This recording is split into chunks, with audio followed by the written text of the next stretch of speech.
आध्यात्मिक संकट उभे करतात. भौतिक, दैविक, आध्यात्मिक असं वादळ येईल. तुमचं टीन शेड असेल, घर टीन शेडचं तर पत्रे उडून जातील. असं भयानक संकट येईल, तुमची भिंत पडेल. विंचू एखादा चालता दंश मारेल. एखाद्या दगडाला ठेचाळून पडाल. मोटरसायकलचा ॲक्सिडेंट होऊ शकतो, गाडीचा ॲक्सिडेंट होऊ शकतो. अधिभौतिक, आध्यात्मिक आणि अधिदैविक तिन्ही प्रकारचे संकट येऊ शकतात. नाही येऊ शकतात नाही, शक्यता नाही, आणतोच. म्हणजे भगवान सोडत नाही आहे. कोणी म्हणेल म्हणून योगातच नको बाबा, एवढ्या भानगडी आहेत का? नव्हे, साधारण माणसालाही सोडत नाहीत भगवान.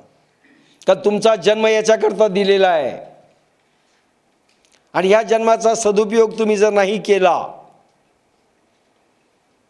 प्रत्येकाला भोगायचंय. मानव म्हणून जन्माला त्याला भोगायचंय सर्व. आपल्याकडे आला म्हणून नाही, आपल्याकडे समजेल तरी कोणत्या चुका आहेत. एरवी तर समजण्याला काही मार्गही नाही. अजून त्रिदोष,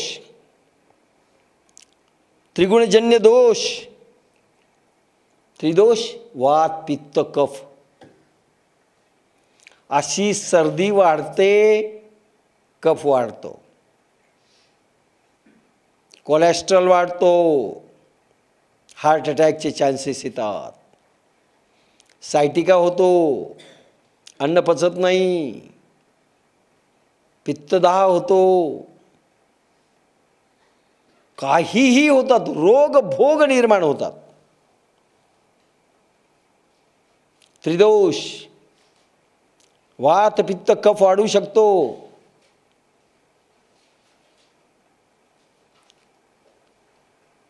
तमभाग जास्त वाढू शकतो, रजभाग जास्त वाढू शकतो. चांगली माणसांचे डोके फिरतात, बिघडतात. आपल्याला वाटतं किती चांगला होता, किती बिघडला, कारण स्वधर्म विसरला. त्रिगुणजन्य दोष किंवा पापे त्याला वेढा देतात. अनेक पाप चालत येतात. हॅलो, आय एम कमिंग, प्रत्येक पाप म्हणतो. दारू प्यावीशी वाटेल, गुटखा खावासा वाटेल. काही म्हणतात टेन्शन आहे आम्हाला म्हणून आम्ही दारू पितो. या भूतांनी गिरलेलं आहे दोषांनी.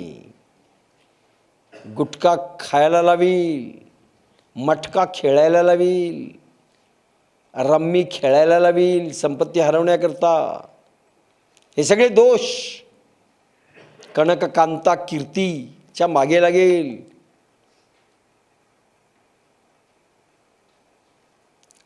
स्मशानात जसे भूते वेढतात तसे दोषांनी हा वेढल्या जातो आणि चांगल्या माणसांचं पाणीपत होतं.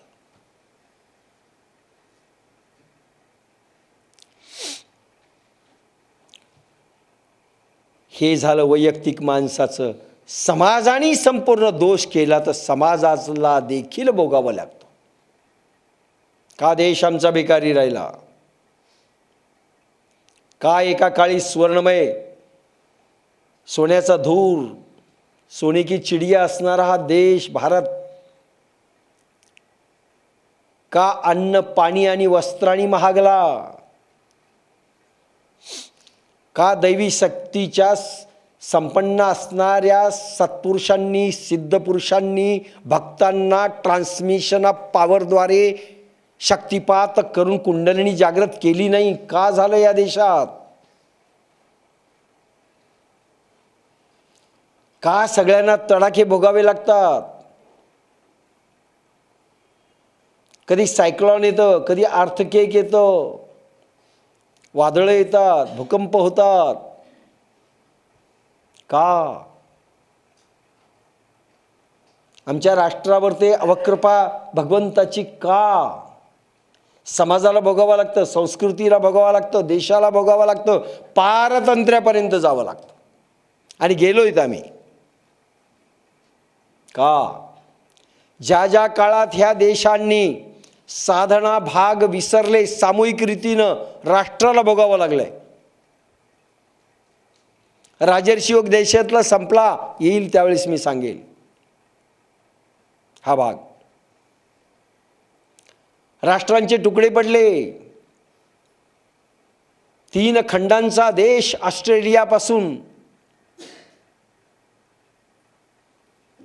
ऑस्ट्रेलियापासून ते आशिया खंडांचा इतका विशाल हा देश संपला.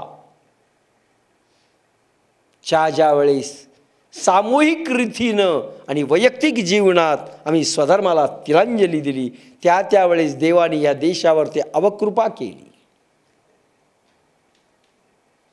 इव्हन पारतंत्र्यात आम्ही गेलो.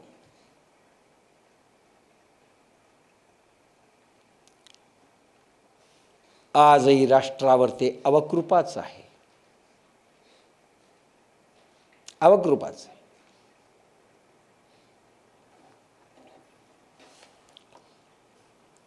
तैसी त्रिभुवनीची दुःखे आणि नानाविधे पातके, दैन्य जात तितुके तेथेची वसती.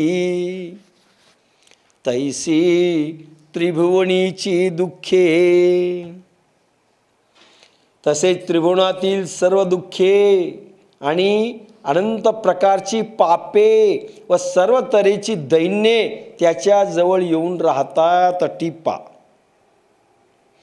सजातीय किरणे परस्परास आकर्षित करतात आणि गतिवादानुसार त्यांच्या रक्तमनबुद्धीत रागद्वेषात्मक विकार उपयोजात व तसल्या पाप ताप क्लेश दैन्यात्मक सुधारणा सर्वांस आवडतात.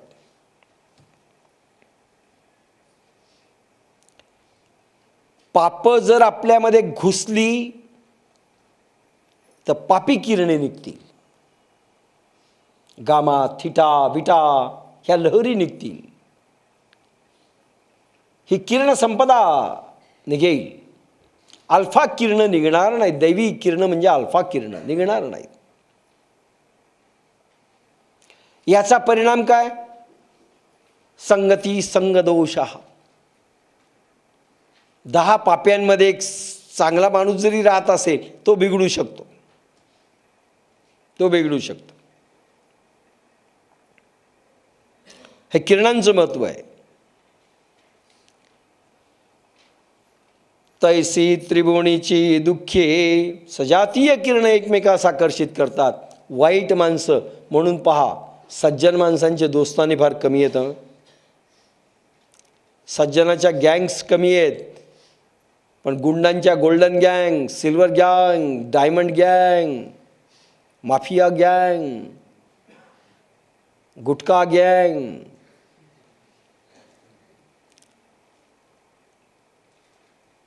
गर्दसारखे काय पदार्थ आहेत त्याच्या गँग्स, न्यूडी क्लब पहा त्यांच्या कशा गँग्स आहेत. कुठून कुठे विमानातून लोक येतात, डान्स करतात.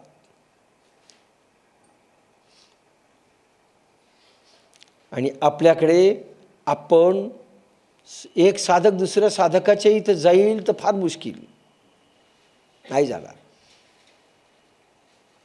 हा एखादा चकाट्या पिटणाऱ्याकडे जातील.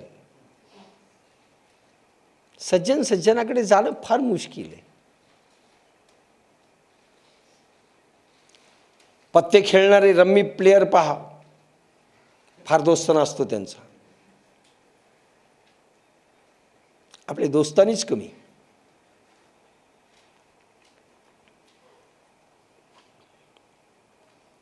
म्हणून दूषित किरण जास्त आकर्षित करतात.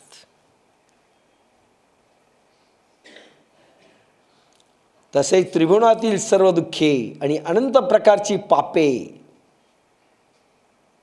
म्हणून जितके पापांचे प्रकार आहेत तितके सध्या दिसत आहेत.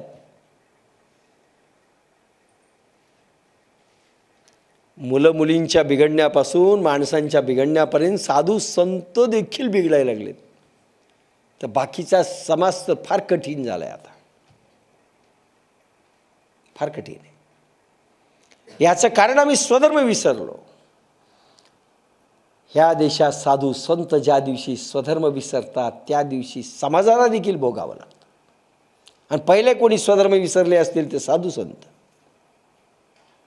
जे नाही करायला पाहिजे ते ज्यावेळेस केलं, आणि जे करायला पाहिजे होतं तुमच्या हातात होतं आणि तुम्ही केलं नाही, विद्यादानापासून वंचित ठेवलं. काही सिद्ध माते म्हणतात आमच्याकडे पात्र जर असते तर आम्ही त्यांना दिलं असतं. परवाही तोच विषय झाला जालन्याला. ते पात्र आहेत का म्हटलं, तुम्ही पात्र होता का? तुमच्या गुरुजवळ गुरुनी दिलं त्यावेळेस गप्प बसल्या. तुमच्या गुरुजवळ ज्यावेळेस गेल्या तुम्ही पात्र होता का? आणि आम्ही आमच्या गुरुजवळ गेलो पात्र होतो का? कुठलाही शिष्य पात्र असतो, अपात्र असतो. हा कमी दोष असावेत, सांगितलेलं ऐकावं.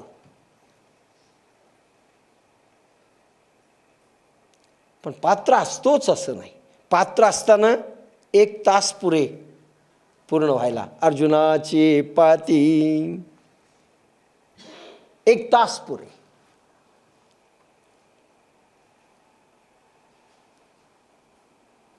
तैसी त्रिभुवनीची दुःखे आणि नाना विधे पातके, दैन्य जात तितुके तेथेची वसती.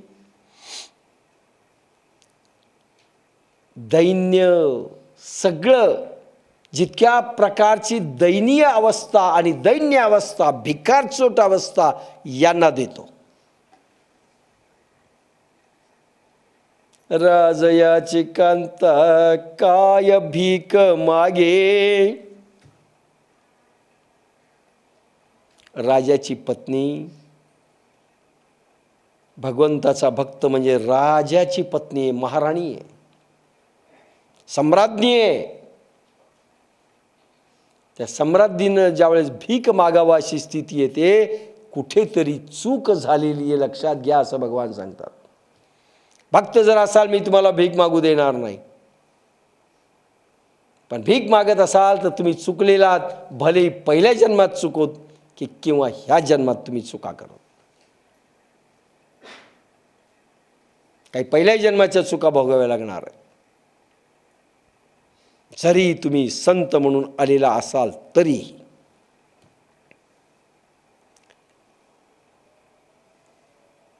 दैन्य जात तितुके तेथेची वसती. रैदास मीराबाईंचे गुरु.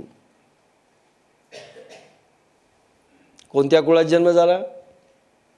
चांबाराच्या.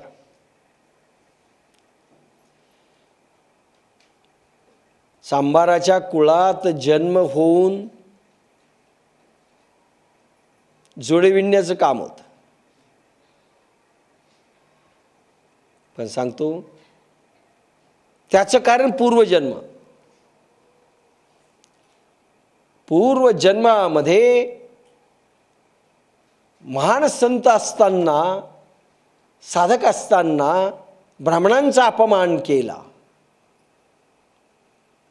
आणि तेही चांगले ब्राह्मण. ब्राह्मणांचं म्हणजे असे नाही,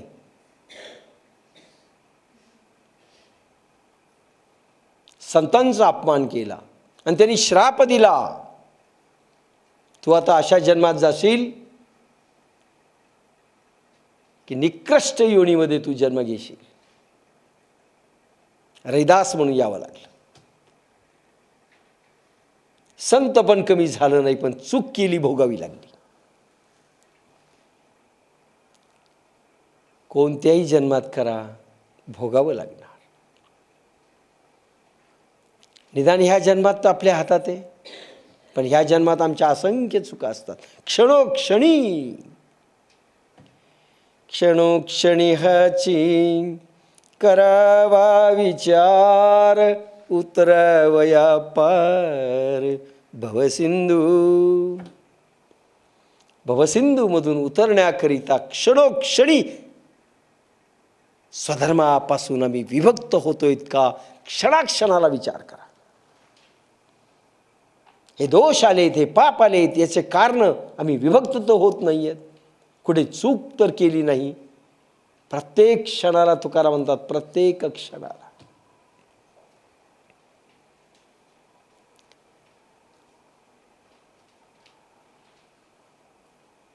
आधी काय होती पद्धती? गुरुकुल होतं.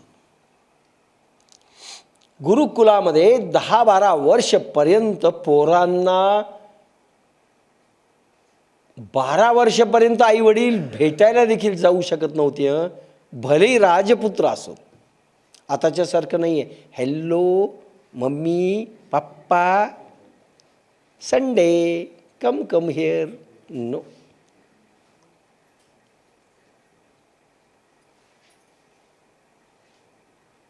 भगवान रामचंद्र